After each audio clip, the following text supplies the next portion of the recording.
전남 전국체전이 한 달도 채 남지 않은 가운데 전남도가 선수단을 수송해야 할 버스를 확보하지 못해 초비상입니다. 학교 수학여행 시즌과 겹쳤기 때문인데 도와 교육청의 책임 공방만 벌이고 있습니다. KTX 통합과 철도 민영화 저지를 내세우며 철도노조가 닷새간의 일정으로 총파업에 돌입했습니다.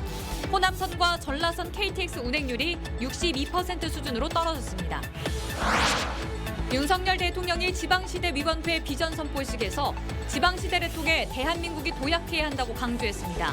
이와 관련해 민간위원 17명이 위촉된 가운데 광주 전남 출신은 한 명도 없어 우려가 커지고 있습니다. 흑산공항 건설 사업과 관련해 50인승 항공기 운항이 사실상 어려워지면서 80인승 운항이 불가피하게 됐습니다. 당초 설계안을 변경해 활주로 길이를 늘려야 하는데 사업 지연이 우려되고 있습니다. 여러분 안녕하십니까? KBC 8시 뉴스입니다.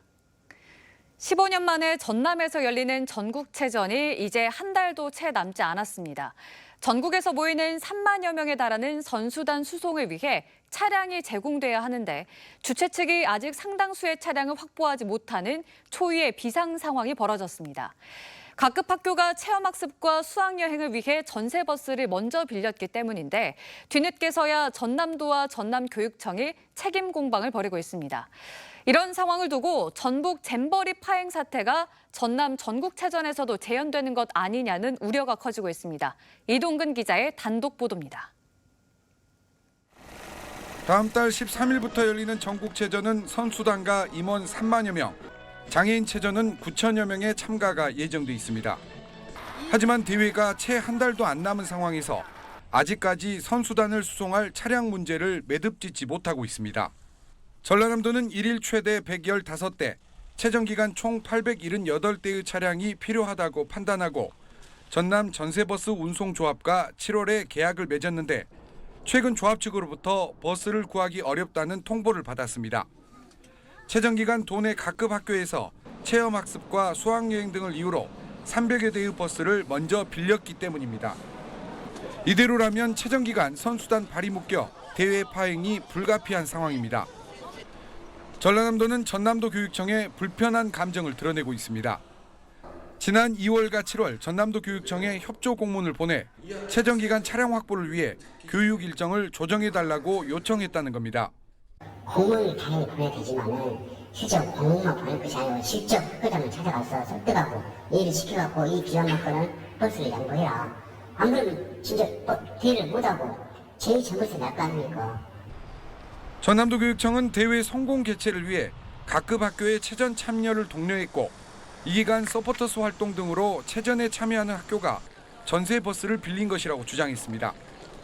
하지만 정작 체전 기간 전세 버스를 사용하는 학교가 체전 참여인지 체험학습 등의 다른 이유인지 정확히 파악하지 못하고 있습니다. 이달 들어 전라남도가 다시 긴급 공문을 보내자 뒤늦게 전수조사에 들어갔습니다. 학교에다 공문을 자꾸 보내면 이제 업무량이 증가한다 해가지고 굉장히 좀 불만 요소이기 때문에 각 시군 교육청에 있는 체육 업무를 담당하는 주무관들에게 연락을 해서 이걸 지금 조사 중에 있어요, 우리가. 전라남도가 공문을 보낸 2월과 7월이면 1학기와 2학기 교육 일정을 충분히 고려할 수 있었지만 일선 학교의 요청이 이루어지지 않았습니다. 이미 저희가 고려해서 저희는 아시는 것처럼 워낙에 버스를 많이 쓰니까 공문이 왔으면 버스뿐만 아니라 진로 체험소 자체도 저희가 싹 바꿔야 돼요. 니탄 네탓 공방 속에 15년 만에 전남에서 열리는 전국체전이 초유의 수송대란으로 제2의 잼버리 사태가 될 우려를 낳고 있습니다. KBC 이동근입니다. 고속철 통합과 민영화 반대를 주장하는 전국 철도 노조가 오늘 닷새간의 총파업에 돌입했습니다. 호남선과 전라선도 여객선 기준 평소의 60%만 운행되고 있는데요. 철도 노조는 2차 파업도 고려하고 있는 터라 파업 장기화를 우려하는 목소리가 큽니다. 고영민 기자입니다. 전광판 곳곳에 운행 중지 표시가 떠 있습니다. KTX뿐 아니라 다른 열차도 마찬가지. 철도 노조가 오늘 아침 9시부터 닷새간의 총파업에 돌입하면서 열차 운행이 축소됐습니다. 철도 노조가 파업에 들어간 건 2019년 11월 이후 4년 만입니다. 노조는 SRT와 KTX의 분리 운영을 철도 민영화 수순으로 보고 민영화 반대와 사주 2교대 전면 도입 등을 요구했습니다. 철도노조 호남지방본부도 조합원 1000여 명이 참석한 가운데 광주 송정역 앞에서 총파업 출정식을 가졌습니다. 국토부가 쪼갠 고속철도 10년, 도대체 시민의 편익은 어디에 있습니까? 총투쟁으로 철도 민영화 막아내자! 국토부는 대체 인력을 투입하는 등 대책 마련에 나섰지만 열차 운행이 줄어들면서 시민들은 불편을 겪고 있습니다. 파업으로 인해 하루 기준 호남선과 전라선, 경전선은 정상 운행 대비 62% 수준으로 축소됐습니다. KTX는 78회에서 54회로 평소의 69% 수준으로 줄었고 화물 열차는 20% 수준만 운행되고 있습니다. 정부와 노조가 신속히 해결점을 찾아 파업 장기화를 막아야 한다는 시민 목소리가 이어졌습니다. 이제 결항이 됨으로써 제가 저녁 7시 좀 이후로 변경을 했습니다. 약간 좀 불편하죠. 사용자 측이나 또 고용자 측에서 서로 원만하게 합의해갖고 시민들이 불편함을 좀 덜었으면 하는 바람입니다. 국토부는 여객 수요가 많은 주말 고속버스와 시외버스를 추가 배치하는 방안을 검토하고 있습니다. 철도노조는 국토부가 요구를 수용하지 않으면 오는 21일부터 나흘간 2차 파업에 들어간다는 계획입니다. KBC 고영민입니다. 정부가 지방시대위원회 비전 선포식과 함께 민간위원을 위촉하며 본격적인 지방시대의 시작을 알렸습니다. 하지만 이번에 발표된 17명의 민간위원 가운데 광주 전남 인사는 단 한 명도 포함되지 않아 아쉬움을 남기고 있습니다. 박성호 기자의 보도입니다. 대통령직 속 지방시대위원회가 비전 선포식을 갖고 본격 출발을 알렸습니다. 윤석열 정부가 출범한 지 1년 4개월 만입니다. 국토개발을 기존 중앙정부 주도가 아닌 지자체 주도 방식으로 전환하겠다는 계획에 비수도권의 기대감이 큽니다. 지역의 경쟁력이 곧 국가 경쟁력입니다. 우리 정부는 모든 권한을 중앙이 움켜쥐고 말로만 지방을 외치지 않고 그런 과거의 전철을 절대 밟지 않을 것입니다. 각 주요 부처 장관이 참여하는 지방시대위원회 민간위원들도 위촉됐습니다. 모두 17명인데 각 위원들의 출신을 보면 아쉬움도 남습니다. 대구와 부산, 경북은 각각 2명, 경남은 1명 등 영남권이 7명인데 반해 호남권은 3명, 그나마 전북 출신이고 광주 전남은 없습니다. 당장 기회발전 특구 선정 등을 앞두고 지자체가 물밑 경쟁이 치열한 가운데 기울어진 운동장이 되는 것 아니냐는 우려도 나옵니다. 지방시대위 부위원장인 이정현 전 새누리당 대표의 역할이 클 수밖에 없습니다. 광주 전남 지역 분들이 이렇게 참여했던 부분들이 적은 부분에 대해서 좀 너무 아쉬운 부분이 없지 않아 있고요. 여러 가지 철학을 통해서 그 광주 지역 해남들이 상정돼서 안건이 심의 의결될 수 있도록 적극적으로 노력을 하겠습니다. 한편 뉴라이트 성향의 시민단체 인사와 집권 여당 출신 인사들도 민간위원회에 포함되면서 위원회의 정치적 편향성 논란으로 인한 운영 차질도 우려됩니다. KBC 박성호입니다. 무안국제공항 활주로 연장 사업이 호남 고속철도 2단계 사업과 함께 오는 2025년 마무리될 전망입니다.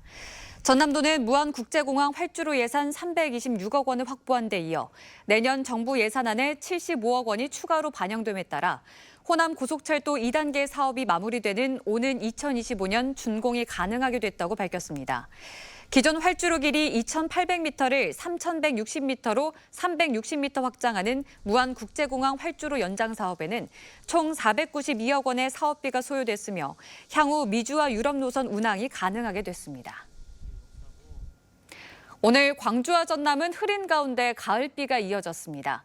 강수량은 전남 남해안을 중심으로 30mm 안팎을 기록했습니다. 오늘 밤부터 내일 오전 사이에는 전남 해안 지역을 중심으로 시간당 20에서 40mm의 강한 비가 내리는 곳도 있겠습니다. 내일 아침 최저 기온은 21도에서 23도, 낮 최고 기온은 나주와 화순 30도, 광주 29도 등 29도에서 30도 분포를 보이며 오늘과 비슷하겠습니다. 재정이 열악한 자치단체들이 국비를 지원받아 실시하던 지역 살리기 정책들이 존폐 위기에 처했습니다. 청년 일자리 창출 등 균형 발전 사업에 대한 내년 국비가 줄줄이 삭감됐기 때문인데요. 국회에서 증액될 수 있을지 그 여부에 관심이 쏠리고 있습니다. 보도에 이상환 기자입니다. 지방 중소기업에 취업하거나 창업하는 청년들에게 국비와 지자체 예산으로 수당이나 창업 비용을 지원해주는 지역 주도형 청년 일자리 사업. 지난 2019년부터 꾸준히 시행됐지만 내년에도 사업을 이어갈 수 있을지 미지수입니다. 내년 국비 예산이 올해 대비 62%, 1,237억 원 삭감됐기 때문입니다. 올해 113억 원의 국비를 지원받아 2천여 명에게 혜택을 준 광주광역시는 60% 넘게 삭감된 국비로는 사업을 계속할 수 없다는 입장입니다. 증액이 되지 않는다면 24년도에는 이제 신규 사업 추진이 어렵고요. 사업 규모도 대폭 줄어들게 되고 26년부터는 이 사업이 종료돼서 농어촌 인구 유입을 위한 귀농 귀촌 지원 국비도 줄줄이 삭감됐습니다. 농림축산식품부의 귀농 귀촌 예산은 212억 원에서 77억 원으로 해양수산부 귀여 귀촌 예산은 59억 원에서 38억 원으로 줄었습니다. 재정이 열악한 농어촌 시군의 경우 관련 예산이 국회에서 증액되지 않으면 사실상 사업을 폐지해야 할 처지에 놓이게 됩니다. 이번에 정기국회에서 상임위 단계에서부터 농어촌의 삭감된 예산들을 정부 여당을 설득을 해서 반드시 꼭 필요한 예산을 복원시킬 수 있도록 최선의 노력을 다하겠다 이런 말씀드리겠습니다. 해마다 인구가 감소하는 지방에 온기를 불어넣은 각종 지역 살리기 사업들이 국비 삭감으로 최대 위기를 맞았습니다. KBC 이상환입니다. 지난 2월 흑산공항 예정지가 다도해 해상국립공원 지역에서 해제되면서 본격적인 사업 추진이 기대됐던 흑산공항 건설 사업에 새로운 변수가 생겼습니다. 당초 설계에 반영하기로 한 50인승 소형 항공기 운항이 어렵게 돼 설계 변경이 불가피해진 건데요.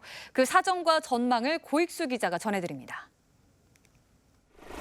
신안군 흑사면 에리에 들어설 예정인 흑산공항. 활주로 길이 1200m, 폭 35m 규모로 50인승 운항을 기준으로 설계됐습니다. 지난 2월 흑산공항 예정지가 국립공원에서 해제되면서 사업 추진 10년 만에 탄력을 받는가 싶었는데 돌발 상황이 발생했습니다. 50인승 소형 항공기의 세계적인 수급 불안으로 80인승으로 설계 변경이 불가피해진 것입니다. 이럴 경우 공항 등급도 기존 2C 등급에서 3C 등급으로 상향되고 착륙대 확장 등 시설 보완이 뒤따라야 합니다. 문제는 활주로 부분인데 현재로서는 울릉공항처럼 기존 설계한 변경을 최소화하는 3C 비계기 활주로안이 유력해 보입니다. 그러면 흑산공항 활주로는 60m 정도만 늘리면 됩니다. 특히 다행인 것은 사업의 보완과 수정이 가능한 실시 설계 단계여서 사업 추진에 큰 지연은 없을 것으로 보입니다. 흑산공항은 실시 설계 중으로 공항 등급 상향 등 규격 변경은 국토교통부에서 검토한 내용대로 반영이 가능한 상황이며 우리 도에서는 보다 안전한 공항 건설을 위해 최선의 노력을 다하고 있습니다. 설계 변경은 피할 수 없게 됐지만 운항기준 상향으로 안정성은 더 확보하게 된 흑산공항. 예정대로 오는 2027년 개항을 위해서는 사업비 증액 부담과 부지 추가 확보 등 넘어야 할 산 또한 적지 않습니다. KBC 고익수입니다. 전남 여수 국가산단 2일 산업에서 설비 파열 사고가 발생했습니다. 어제 저녁 8시 17분쯤 여수 국가산단 2일 산업에서 폭발음과 함께 연기와 진동이 발생했다는 신고가 접수돼 경찰과 소방당국이 출동했으며 다행히 인명피해는 발생하지 않았습니다. 경찰은 현장 관계자의 말을 고려했을 때 공장 증류타워에 부착된 설비가 파열되며 폭발음이 발생한 것으로 추정하고 있습니다. 코로나19 대응에 앞장섰던 전남 지방의료원들이 심각한 경영난을 겪고 있는 것으로 나타났습니다. 국회 보건복지위원회 소속 더불어민주당 김원희 의원에 따르면 코로나19 팬데믹 이후 환자가 급감한 목포시 의료원은 4억여 원의 흑자에서 올해 상반기에만 24억여 원의 적자를 기록했고 순천 의료원과 강진 의료원도 각각 14억 원과 7억 원의 적자를 기록했습니다. 김 의원은 이들 의료원의 병상 가동률과 외래 환자 수도 코로나19 이전보다 2배 이상 줄었다며 코로나19 전담병원의 비상 운영에 대한 보상을 확대하고 지방의료원 경영 정상화를 돕기 위한 지원책을 강구해야 한다고 밝혔습니다.